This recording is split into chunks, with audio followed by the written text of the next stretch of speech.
Hello? Hello, yes, good evening po. May emergency po kayo? Dito kami sa Tugigaraw. Ano po sitwasyon natin ngayon dyan, ma'am?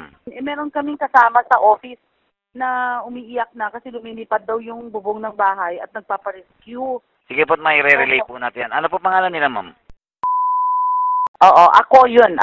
Pero yung nagpaparescue si Catherine Brioso. Sir, ito po yung number niya. Okay, tatawagan ko po siya para ma-assess natin yung present situation. Maraming salamat sa information. Ang Okay. galing naman ng 911. Okay po. Maraming salamat po. Sige po, ma'am. Bye-bye po. Hello? Hello po? Hello, magandang gabi po, Miss Catherine Briosos. Yes, sir. Apo, sa 911 po ito, no? Emergency hotline ng DILG. Yes, sir. Natanggap ko po yung tawag niyo. Sana po kayo, ma'am? Sir, hindi po maganda, sir. Okay. Parang, So, ilan kayong tao dyan sa bahay? bale, sir, kulang 20 kasi lahat na rin ng ibang kapitbahay namin nandito na rin kasi na rin yung mga bubong nila Yes, ma'am. Ngayon gusto niyo na pong lumikas dyan sa lugar, ma'am? Gusto niyo na lumikas sa lugar? as soon as possible, sir. Yes, ma'am. Ma'am, huwag niyong ibababa. Kukonekta ko kayo sa National Disaster Risk Reduction Management Office natin, ha?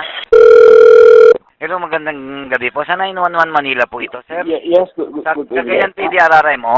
Apo, pidera mo po. Apo. Sir, magandang gabi. C-code po ito ng 911. Apo. Sir, natanggap ko po yung tawag ni Miss Catherine Briosos. Nagpaparescue po sila. Anong lugar po yun, sir? Dito po sila sa Peña Blanca, Cagayan. We have a problem right now. Masyadong napakalakas na po ang Yes. hangin sa labas. Zero Yun. visibility. Zero Humahampas na visibility. po ang mga punong kahoy sa kalupaan at may mga posteng na po, lining at Yun medyo wala na pong nakakalabas, sir. Yun nga po yung kanilang yon, sir, dahil po yung bubong nila, kasi yung kanyang mga kapitbahay, although konkreto po yung structure ng bahay nila, yung kanyang Opo. mga kapitbahay na sumilong na sa kanila. So meron po silang mga 20 katao doon po sa nabanggit na bahay. Actually po, may mga 4 nang nagpaparescue sa amin ngayon. We advise them to look for any structure sa mismong kapitbahay at lumipat sila. Kasi actually gusto naming mag-responde. Yes, sir, naunawa po natin yung nga lang zero visibility, sir. Yes, opo. Wala nang halos makita. Grabe. Opo. Parang Sir, gusto niyo makausap yung ating caller, sir? Pwede ko kayong i-phone patch. Yes, opo. Sino po sila, sir? Advice po. Yes, sir. Mr. Quarteros po. Mr. Quarteros po. Quarteros. Pidera mo. Okay. Magandang gabi po, sir. Sandali lamang, kindly hold on, Yes, po. Mr. Quarteros. No, ipa-phone patch ko na po kayo sa ating caller, ha? Para po ma-assess niyo po yung present situation doon sa area, sir, sa lugar. Hello po? Opo. Miss Briosos. Hello, sir? Hello po? Hello. Yes, go ahead, Mr. Quarteros. Ma'am Briosos, nasa kabilang linya po ang Cagayan na PDRRMO, head ng Cagayan PDRRMO, si Mr. Quarteros. Go ahead, Mr. Quarteros. Hello. Hello po? Opo. Saan kayo mismo dyan sa... Sir, sa tapat ng Petron, pwede po silang dumaan dun, sir. Sa Petron Gasoline Station po. Baba po Petron ng Gasoline isap, sir. Station? Yes, sir. Opo, Hello po? actually po, napakarami na pong tumatawag for rescue. Gusto po naming rumesponde, but our problem now ay parang kalangitan na yung kalupaan natin sa lakas ng hangin at saka ng ulan po. Hindi na po nakakalabas ang mga tao dito sa atin para makapag-responde. Sobrang lakas na po ang hangin. I would advise you po na meron po bang bahay dyan na malakas-lakas? Hello? Hello, sir. Medyo... Hello? Yung bahay nyo, made up of concrete po yung bahay nyo? Hello? Yes, sir. Miss Briosos. Miss Briosos. Concrete po yung bahay nyo? Opo. Konkreto po ba yung bahay ninyo, ma'am? Konkreto? Gawa sa bato? Matibay naman po. Yung bang tingin nyo, hindi siya ng lakas ng hangin.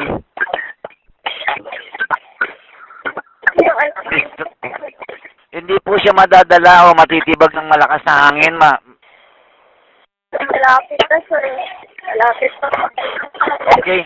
Ma'am, ina-advise po ng ating hepe ng Cagayan PDRRMO, baka po mayroon po kayong mas matibay na kapitbahay na kabahayan na pwede niyo po munang masilungan pa ng pansamantala. Tama po ba, Sir Corteros? Yes, yes. Actually, yung isang na-stranded ngayon na nandito sa aming katabi, malapit sa amin pero hindi na namin marespondihan, i-advise them na sumilong sa pinakamalapit na bahay na mapuntahan na niya. Nasa highway siya. Okay, opo. Miss Briosos, naririnig niyo po ba kami? Naririnig niyo po kami, ma'am? Kumusta po ang structure ninyo? Kumusta po, ma'am? Hindi po ba siya? Matibay pa rin po ba siya? Matibay pa naman po yung mga wall. Okay, assess niyo po yung bubong po. Baka po may mabagsakan kayo kasi ang ina-advise po ng ating PDRRMO, kung meron po, kung makakalikas po kayo, kung makakalipat po kayo sa mas matibay-tibay na bahay, kung meron po kayo dyan sa kapitbahay po ninyo. Pati po kapitbahay namin andito na rin sa bahay namin, sir. Sir Corteros, go ahead, Sir Corteros. Bali, okay naman daw po yung mga pader, yung bubong daw po. Always stay calm and pray. Yes po, okay. Hello. Oo, stay calm and pray. And then, kung wala na po talaga malipatan dyan, ay ang tignan niyo po ay dumikit po kayo sa may, wall area.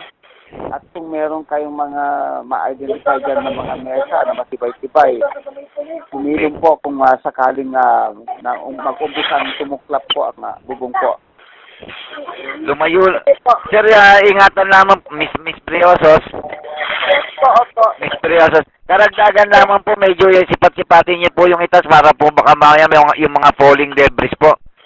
Ingatan niyo lamang po, yun nga po, kung meron pong lamesa na kahoy, doon po muna tumikit po kayo. Wala po bang mga salamin yung kabahayan ninyo, ma'am? Po yung mga... Lumayo sa salamin po.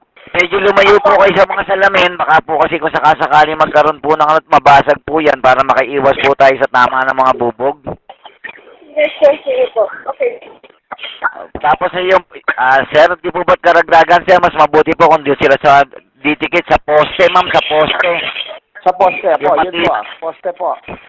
Sa poste po. Okay po, ma'am.